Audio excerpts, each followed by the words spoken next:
कांग्रेस उदयपुर के अंदर राहुल गांधी की रैली करवा रही है, सोनिया गांधी की रैली करवा रही है, किसी बड़े नेता की रैली करवा रही है, इसका मतलब उदयपुर में कांग्रेस हारने वाली है। पाली में यदि बीजेपी की बड़ी रैली हो रही है, इसका मतलब पाली के आसपास के इलाके में बीजेपी की हालत अच्छी, इसलिए पार्टी चाहती है मोमेंटम सेट करें थोड़ा। तो मोदी जी के हमारे बीकानेर में रैली करवाई, तो पूरा पूरा बीकानेर मोदी जी को देखने के लिए उमड़ा। तो उसका नाम ब्राह्मण भी सारे के सारे गए। मोदी जी गुजराती आदमी भयंकर चालू है, गुजरातियों के चालूपना कूट कूट के भरा हुआ पैसा। मोदी जी थोड़े सबसे जो मुख्य नेता लास्ट में भाषण देता है, तब तक हमारे बीकानेर लोकल वाले भाषण दे रहे थे। उस दिन सुबह ही नंदू महाराज की डेथ हुई थी। मोदी जी किसी ने बताया होगा भाई यहाँ पर पुष्करना ब्राह्मणों के बड़े नेता नंदू महाराज, उनकी ऐसे ऐसे डेथ हुई थी। मोदी जी जैसे बोलने के लिए 4-1 बजे 4:30 से आए, भाई अब आप सबके आन बान शान दिलो जान जिसका आप कर रहे थे इंतजार, अब आ रहे हैं माइक पे, सब यूं स्टेडियम पूरा शांत होकर सुन रहा, भैया मोदी जी आएंगे बोलेंगे। पर उनके मन में कि भले मोदी जी कुछ ही बोले, लेकिन अपने इस बार बीकानेर में तो बीजेपी को वोट नहीं थे, यहां तो हराएंगे। मोदी जी आए, मोदी जी ने आते माइक लिया, फिर क्या बोला नहीं जा रहा है। मेरे कई सालों के दोस्त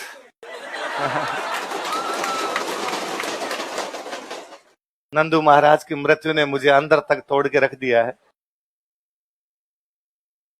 किस किस पल को याद करूं, और भाइयों और बहनों, जब दोस्त जाता है वापस पानी का गिलास पिया।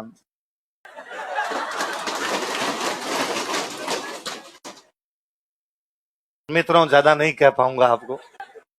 मित्रों कांग्रेस भ्रष्टाचार करती है, इसलिए अपने को बीजेपी को नॉर्मल 2-4 मिनट का कोई भाषण, वरना मोदी जी के भाषण लंबे होते हैं। कोई 5-7 मिनट का भाषण दिया, उसमें 5-7 बार नंदू महाराज का नाम लिया, जय हिंद किया, उड़ गए। पूरे बीकानेर का मोमेंटम शिफ्ट था। क्या भाईला नंदू महाराज मोदी जी का दोस्त है। सिंगल दिन बीजेपी ने उसके बाद बीकानेर में प्रचार नहीं किया, 3-3.5 लाख वोटों से जीते। उसके बाद प्रचार करने की कोई आवश्यकता, बीकानेर वही बात करेगा जो पुष्करना वामन कहेंगे, पुष्करना वामन करें बीजेपी को। नहीं देने तो नहीं देने, इस बार का बीजेपी को देने तो बीजेपी को देने दे। भले मस्त आदमी है एकदम। मोदी जी 2 यूं आंसू बहा के गए। क्या भाईला नंदू महाराज री आत्मा यदि शांत होली जो बीजेपी ने वोट दो। नंदू महाराज पूरी जिंदगी बीजेपी में थे, तो वोट किसको देने हैं? बीजेपी को देने हैं। तो ये अपने रम्मत होती है भाई इनकी। होली के दिनों में क्या होती है, तो आपको कभी बीकानेर घूमने के लिए जाना हो, फिर होली के दिनों में जाया जाए, क्या देखी जाए, और नहीं, पर अंदर अंदर का बीकानेर हमेशा देखा जाए, तो अंदर का परकोटे का बीकानेर है। और उसमें पुष्करना ब्राह्मणों की केवल जीवन शैली देखी जाए, कैसे रहते हैं, कैसे बोलते हैं, खाते पीते।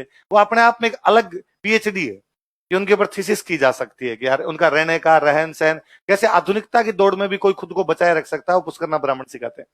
अगला लिखो भवाई।